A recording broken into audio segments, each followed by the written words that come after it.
Session 2, The Principle of Alignment with Desire. Let's first get familiar with a term called realization. This is the term we'll become acquainted with, the word realization or enlightenment. Have you ever had a moment when you slapped your thigh, scratched your head, or did something like that and exclaimed, "Ah, I get it now"? Have you ever had that moment? That moment when, right after it happened, you suddenly understood something in a much deeper way than ever before? In spiritual traditions, especially in Buddhism, people place a high value on a person's capacity for realization. That is, they highly regard the ability for self-realization. They believe that the length of a human life doesn't matter as much as the moment when one truly realizes something. A young person isn't necessarily less wise or capable than someone older. What matters is whether someone has had more realizations about life. Such a person is considered to have a deeper understanding of life, regardless of their age. Some people go through their entire lives and never have such a realization. So in the end, life often comes down to this: the one who realizes something sooner tends to live a better life. Here, the word realization is being used in a positive, life-affirming sense. But realization doesn't always begin with something pleasant or obvious. It often arises from a place of inner questioning. That means when a person has a lingering question in their mind, something that repeats again and again in their thoughts, and their brain keeps seeking an answer to that question, that is what we call inner questioning, the seed of realization. There are moments when we ask a question. Let me repeat. There are moments when we ask a question. For example, have you had dinner yet? Or, did you eat your evening meal? That kind of question is not a true inner inquiry. Do you understand what I'm saying? But if someone keeps asking themselves something like, how can I find happiness in my marriage? And that question keeps repeating again and again, again and again, again and again. If it lingers in our mind over many years and our brain keeps trying to find the answer, then that is what we call a true inner inquiry. And after a long enough time, whether that means months or years or however long, suddenly we hit our thigh and say, so that's what it is. At that exact moment, we have a moment of enlightenment. So enlightenment is born from inquiry, and inquiry is born from a deeply rooted inner question. Do you get this? Do you really get what I just said? So let me ask. In life, do we have many deep inquiries? A lot, right? There are questions where we don't even know if there is an answer, right? Some people ask the same question from childhood to adulthood and still can't find an answer. Yet the brain still keeps searching, until one day, they finally get it. And when that answer finally comes, that moment is a realization or even an enlightenment. Understand this. Enlightenment comes in many forms. Small realization, small realization, small realization. Those are subtle moments of insight. Great. Enlightenment, when something deeply significant becomes suddenly clear. As the saying goes, small inquiry leads to small enlightenment. Great inquiry leads to great enlightenment. Then we have complete enlightenment, where understanding is deep, clear, and irreversible. Awakening, spiritual awakening that transforms one's entire being. Sudden enlightenment, when insight arises instantly, collapsing time and struggle. And there is also the simple, subtle moment of realization. Sudden means cutting through like with an axe, breaking through instantly. So when we experience sudden enlightenment, it means we've collapsed the time it would normally take. To understand life deeply usually takes 80 or 90 years. But if in just journey we awaken fully, then it's completely possible to reach sudden enlightenment about life. To truly grasp the nature of being, complete enlightenment takes more time. Full insight into life also takes time. But the path we are on is designed to help you reach sudden enlightenment in this very journey. There is also enlightenment in different perspectives, enlightenment in cosmology, in worldview, and in human view. When we say enlightenment in human view, it means we deeply understand the many dimensions of human life. If someone can grasp everything related to human matters, whenever the topic of life arises, they can clearly explain it, then that's called enlightenment in human view. Now, when it comes to enlightenment in cosmology, according to Buddhist teachings, it's about understanding things like what beings coexist with humans in this universe, how beings are born, and where they go after death. There are 12 levels of enlightenment in the cosmological view of Buddhism. If someone fully understands these, they are said to have attained cosmological enlightenment. However, the path we are on is the path of enlightenment in human view. That means to understand all human-related matters. Whenever a question about human life arises, we can explain it with clarity. That is human enlightenment. Do you understand these different types of enlightenment? Now, what about complete enlightenment? What is it? Complete enlightenment means having deep and thorough understanding of a particular matter. But remember, the kind of enlightenment a person reaches depends entirely on the inner inquiry, the kind of question they hold within. So now that we've understood this far, let's continue. Most people think that having an inquiry always leads to good enlightenment. But actually, inner inquiry can be divided into two types: positive and negative. If we understand what's meant by positive and negative, we'll grasp this more clearly. Let's look into that. All our lives, we've heard about positive and negative thinking, right? Based on your own understanding, what do you think is considered negative? What is positive? Let me give you an example so we can get it clearly. Who here currently has a boyfriend or girlfriend, but is not yet married? Can you raise your hand? Let me give an example. This is just hypothetical. It's not real. Suppose someone, regardless of gender or how close their relationship is with you, comes and shows you a photo or a video. This image clearly proves that your partner is having an unhealthy social relationship with someone else. Now let me ask, would you say this is a positive or negative piece of information? Wait, don't answer yet. Take a moment to reflect. Let me ask the class. Suppose someone receives such a video or image. Assume it's accurate, not fake or manipulated. That person sees their partner is in an unhealthy relationship with someone else. Would you say this is positive or negative? Again, don't answer just yet. Now, who here feels that information would be positive? Could you raise your hand? Thank you, everyone. We're just sharing here. There's no right or wrong. Because honestly, whether something is positive or negative depends on one thing: the person's inner desire. If Tuong Vi secretly wants to break up with that man, but doesn't have a clear reason, then the moment she receives that information, it's like a fish finding water. She's relieved. She doesn't have to wonder if there'll be karmic consequences from leaving someone who treats her well, because now she has her excuse. She might already have feelings for someone else but was afraid to leave first. Now she doesn't even need to explain, doesn't give the other person a chance to clarify. She can end things decisively. Right? Isn't that true? But if she actually wants to spend her life with that man, then receiving that information would be terrifying, because it goes against her deepest desire. In that case, it's a negative experience.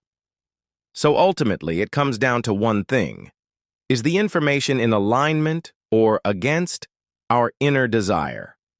If it aligns with what we truly want, it's positive. If it goes against what we want, it's negative. When we think or question things daily, but our inner questioning goes against our desire, we call that person negative. Do you understand this? Often we don't even realize we're being negative because we don't know what we truly want.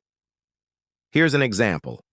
A mother sees her child watching a phone too closely and says, "Watch too close and your eyes will go bad." On the surface, this looks like love. She's concerned for her child. But from the lens of negativity versus positivity, let me ask, does that mother want her child to have bad eyes or to have good eyes? If she wants good eyes, but she says something that focuses on the bad, then that is negativity. She could have said, "Sit further back so your eyes stay bright." That would have been positive. But instead we say things like, "Watch too close and your eyes will pop out." Isn't this how parents speak every day? We don't even realize we're being negative. And yet, our children's behavior is shaped by our daily words. We keep speaking this way, and even 1,000 years later, they'll still watch the phone too close, because our words are directing their behavior in that direction, and we're unaware of it. Like when we say, "Be careful, you'll fall." Then what happens? They fall. Tomorrow morning, we'll learn the formula to explain why things like that happen. But for now, just realize this. Most people don't know they're being negative, because our thoughts, actions, and words go completely opposite to what we truly want. Do you get that? Let's review ourselves. Are we being negative every day? A lot or a little? More or less? A lot. When Toy understood this principle, after being guided by wise mentors, he realized he often says the opposite of what he actually wants. For example, a woman whose husband goes out drinking every night might say, "Why do you keep going? Out drinking every night?" But if what she truly wants is for him to come home and eat dinner with her, then she should have said, "Please come home early and eat dinner with me." But instead, she speaks in opposition. And what happens? He doesn't come home. If you speak in alignment with your desire, one day your husband might actually come home early. But if you keep speaking the opposite, then you're being negative. In today's society, it's hard to identify who is positive or negative, because most people don't even know what they truly want in life. It seems like we do, but actually we don't. For example, who here wants good health? Raise your hand. Raise your hand confidently. Okay, let me ask. What exactly is health? Do we know? People say, health is gold. But can you trade gold for health? No. So is health more valuable than gold? Is it like a diamond? See? We don't even know what we mean when we say health. We say, "I want happiness." But what is happiness? We don't know. And because we don't know what we want, we don't realize we're being negative. Isn't that special? When someone gets sick, we immediately treat the illness. That's reacting to darkness. No one ever thinks of health first, because they don't know what health really is. So we can't resolve it with light. Yet, when I was shown these insights, I realized how incredibly important they are. Just by aligning our inner questions with our true desires, our realizations shift instantly. Our understanding transforms, our actions change, and in that very moment, the direction of our life begins to shift. So if someone truly grasps this principle, they can become a master of guiding their children. Because in daily life, we don't always know what our child is thinking.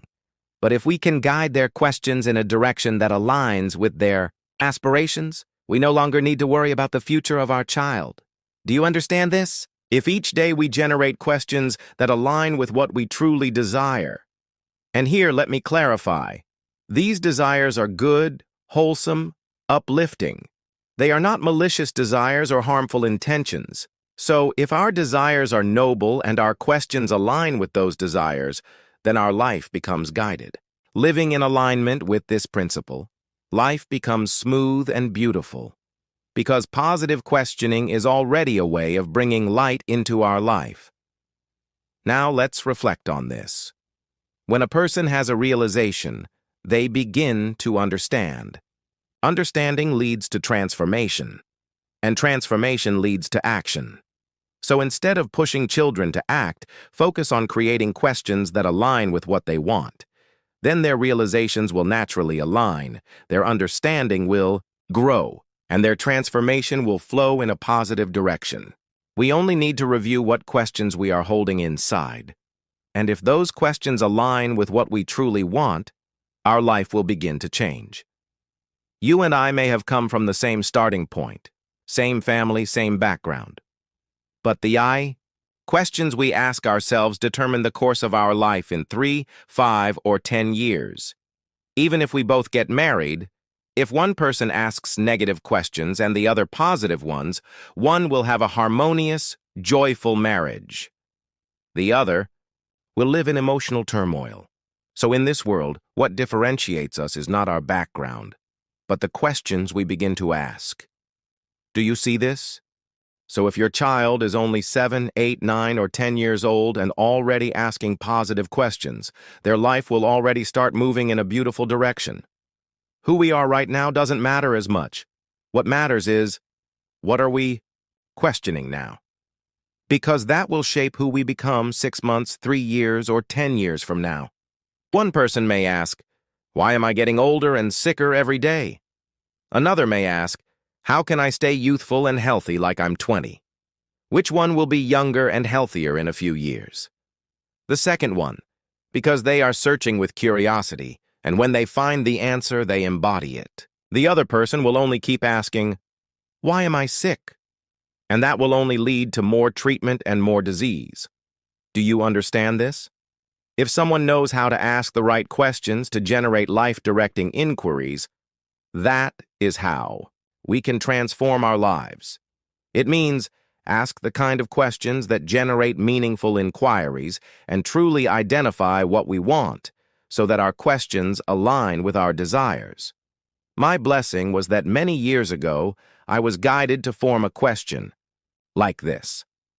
How can I become abundantly rich in all areas of life?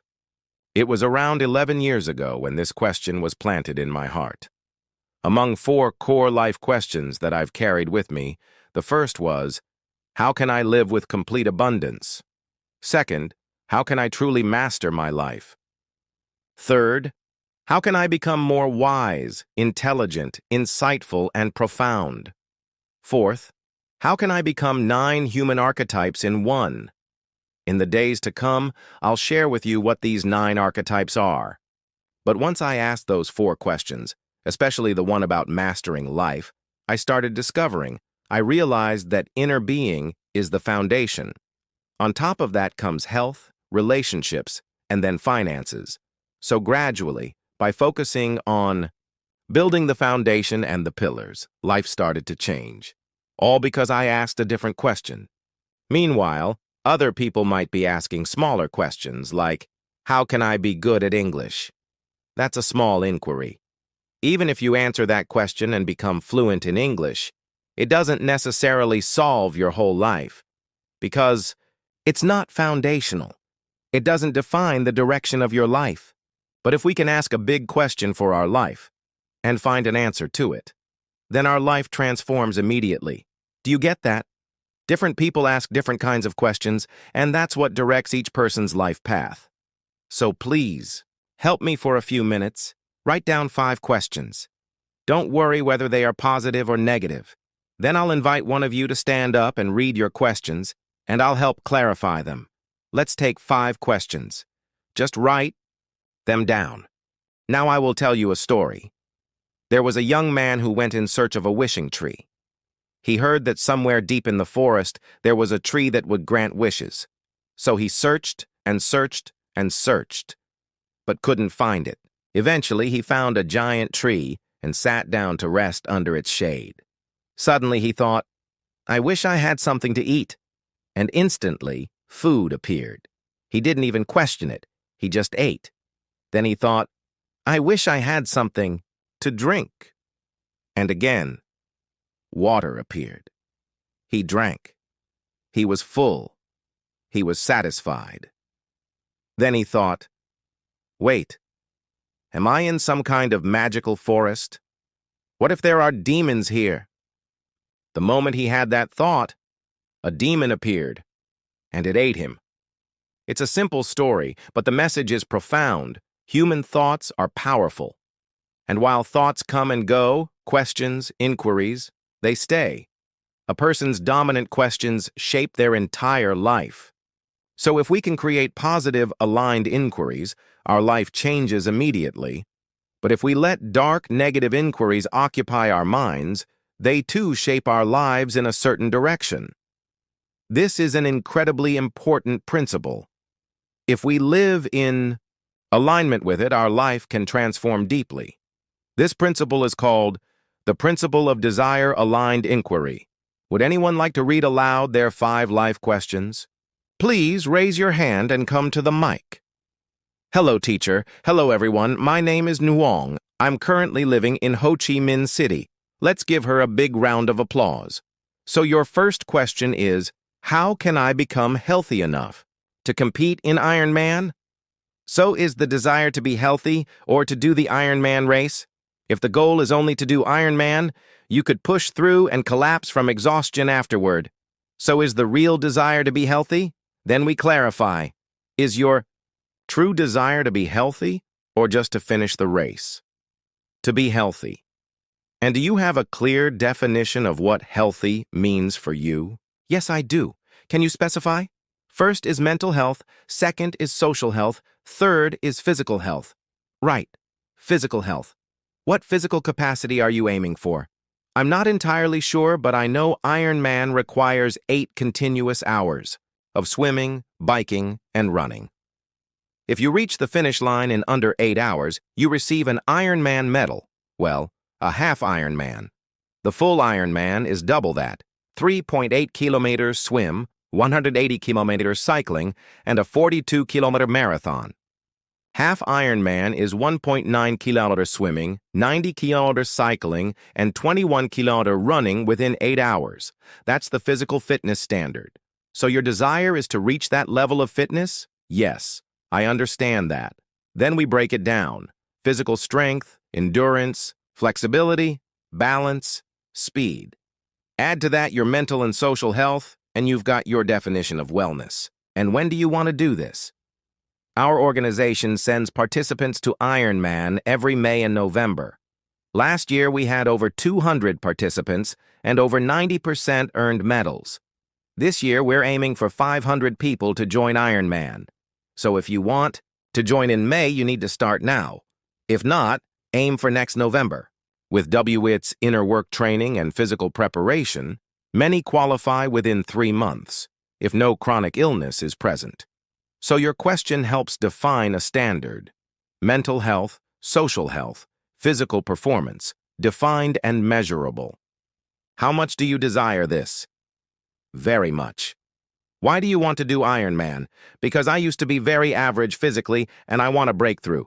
To prove to your family? No, not to prove to anyone. Okay, just checking. So, second question, is that a positive inquiry? Yes, it is. And because you clarified the desire behind the question, it has power. If you weren't clear what Ironman was, it would still be vague, even with a question. But with clarity, the A question generates realization. Let me explain again. When we ask a question, like Jat just did, that question begins a process in the brain, and in time, we'll arrive at a realization. Some realize through study, some through experience, and some through deep personal reflection.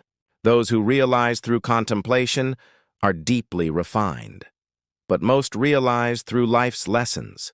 The wisest ones are those who realize through learning, and no matter how it comes, all realization begins with a question. When we question, in alignment with our desire, we gain realization through experience. When we question in alignment with our desire, we gain realization through contemplation. When we question in alignment with our desire, we gain realization through study. But if our questioning is in the opposite direction, for example, someone goes through hardship and pain and ends up asking, "Why are all men in this world so awful?" That question sticks in their mind, and the more they experience life, the more terrible men appear to them. So if someone says, experience leads to realization, that's not always true. It all depends on what kind of questioning lies inside us. If we gain realization through experience, we pay for it with time and with the capacity of our life. The wisest way is to realize through learning. So most of us who are here now, we might not yet have a clear question pointing in a specific direction. So tonight, my job is to help you reorient your life questions. Very soon, I'll invite you to help me identify life questions that lead to wholeness. Because only if those questions become anchored in your mind can I then support your realization in these days ahead. To realize what it means to enrich your wisdom, to deepen your inner state, to grow in character and virtue. But if you arrive here without any clear question, or worse, if your question goes in a negative direction, then nothing we study will truly land for you. Because the human brain follows the thread of our questioning, and it pulls in knowledge accordingly. If you're wondering, how can I get rich? Then your mind will absorb anything related to making money. If you're wondering, how can I be beautiful? Then anything about beauty grabs your attention. So whatever our current question is, it determines what we hear, see, and focus on. If each of us in this class comes with a different question, then the results we receive will also differ. So my job is to use this principle, to reorient your temporary life questions for these 6 days and 5 nights. I'll be working with you so your question points toward comprehensive transformation, especially to support the inner transformation of your being. Why? So that when you walk out of here, we'll all have the same health, the same wisdom, the same inner state. But if everyone leaves here with different questions, then the result of this knowledge will be different for each person. Some of you have carried the same life question for years, and in this course, you will finally get the answer. Did you notice how the way you speak reveals what you're wrestling with? And if no one answers that question for you, then you go away, reflect for a day or two, and boom, on day 3, you realize the answer. That moment is realization. Yes, there is no realization without questioning. To question is to realize. If the questioning follows our higher desire, it's easier to realize. And this environment will allow you to realize aspects of life. But only if your questioning is what? In alignment. If you arrive here without any questions, then congratulations. Why? Because you'll absorb everything with no limit. And if you do have questions, you'll get answers. Then you'll return to life. New questions will arise. And you'll study again. Ask any of the teachers. They've been learning this for over 10 years, still discovering new depths in this 6-day course. Your mind is quick. Once you get one answer, you celebrate, then soon you're back with more questions. It's joyful, right? There are students who have joined this course for over 11 years. Every time they come with a question, they leave with an answer, then return with a new one.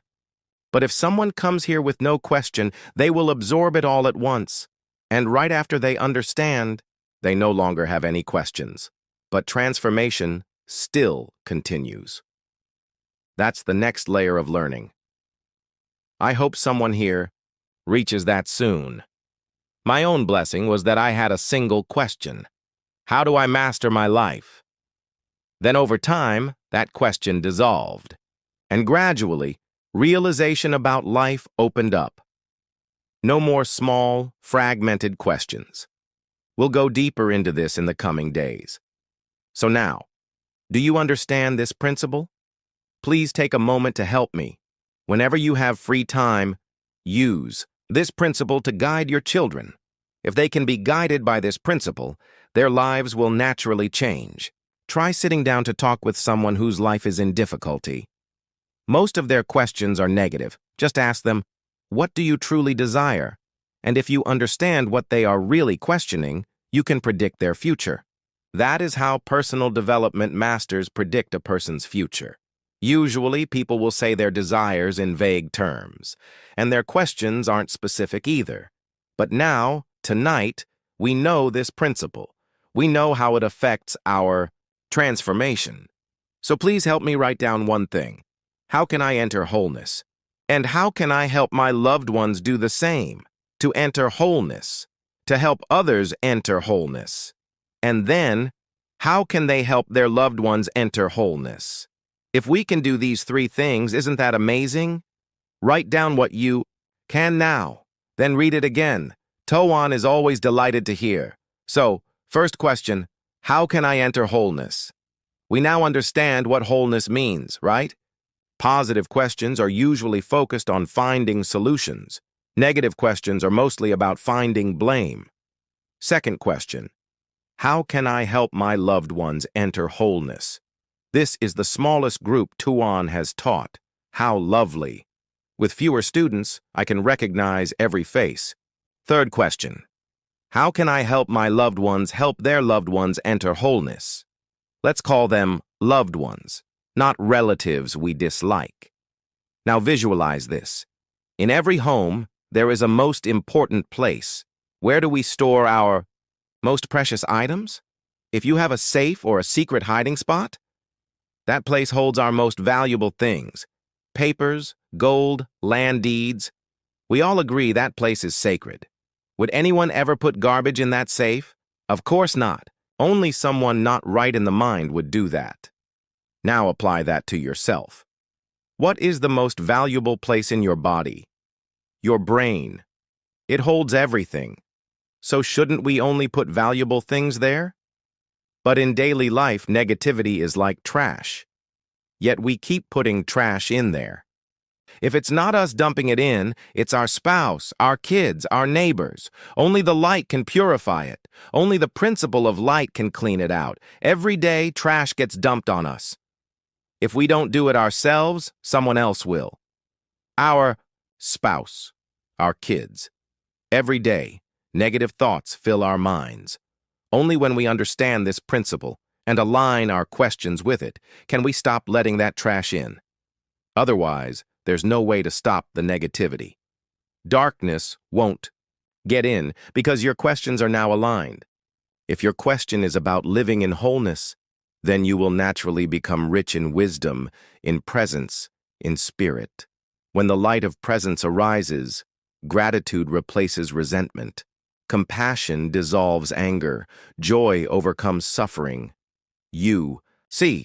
Just one aligned question, once answered, will purify your brain and reorient your life in a whole new way.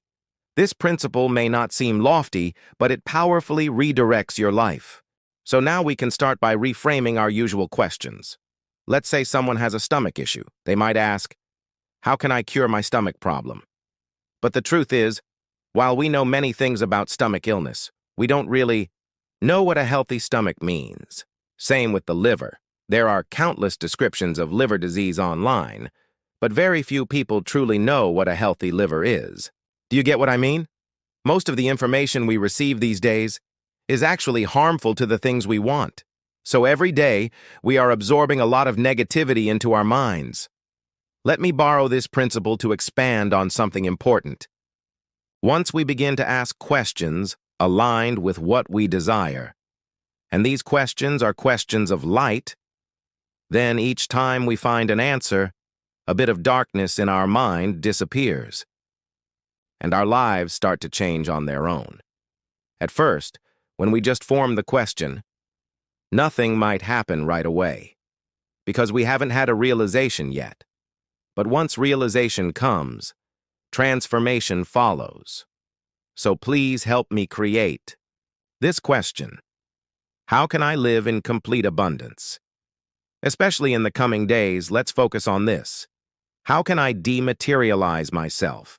And more specifically, how can I cultivate wisdom and grow an abundant inner state? Is that okay?